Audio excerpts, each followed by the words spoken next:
So let's get started. At the top of your whiteboard, you can see a number of tools. The first tool, the Select tool, allows us to interact directly with elements on the whiteboard. In this example, I am moving an image around with the Select tool. Next, we can move our canvas around with the Move Canvas tool. The third tool is the Drawing tool, which allows us to draw a line on the whiteboard. Choose your line length, then your line color in the Line Color drop-down menu from the Color tool. You can also hold Control to draw a straight line in the case that you do not want to freehand draw.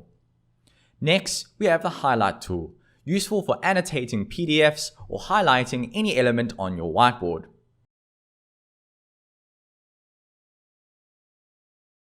Use the Eraser, our next tool, to erase anything you have drawn or placed on the whiteboard as well. Our first core tool is the Shape tool. Once you have chosen a shape, you can choose an outline color and a fill color for your shape. Here I have chosen the square shape with a blue fill and a yellow outline. Hold Control on Windows or Command on Mac to draw an equilateral shape to retain the shape's dimensions. Now add some text to your whiteboard. Text color will change based on the line color from the color menu. Click anywhere to start typing your text. Our second core tool is the Equation Editor tool. With Equation Editor, you can insert a formula or even a graph of your equation. This is extremely useful for mathematics or science lessons. Let's write a basic trig formula like f of x equals 2 sine of x squared, and let's click the button that says Insert Formula. Let's also get a graph depiction too. We can also resize our graph very easily. How cool is that? Finally, let's end off the basics with an extremely useful tool, the Whiteboard Floating menu, which allows us to quickly change any existing shape, image, or text that you have already on your whiteboard. The first button allows you to change the color and the outline.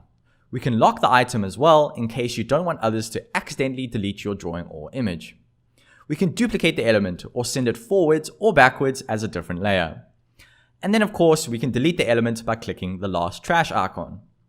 The floating menu is very useful and can help you streamline your lessons by giving you efficient tools at a glance. Now, some of the last tools that I'm not going to speak about too much in this video include a tool to add some graphic paper as a background to organize your whiteboard a bit better, an undo or redo button, which is quite self-explanatory, and a zoom button. I often use the zoom to fit option so we can frame our whiteboard easily. These tools will be discussed some more in our advanced whiteboard tutorial. And that's it for the basics of Whiteboard. There are tons of features that you can mix together to create some really awesome lessons. And you can do even more. So be sure to check out the advanced whiteboard tutorial, which includes using the resource drawer, a powerful tool for adding resources from an image library. Thank you. We hope you enjoyed the video and see you soon.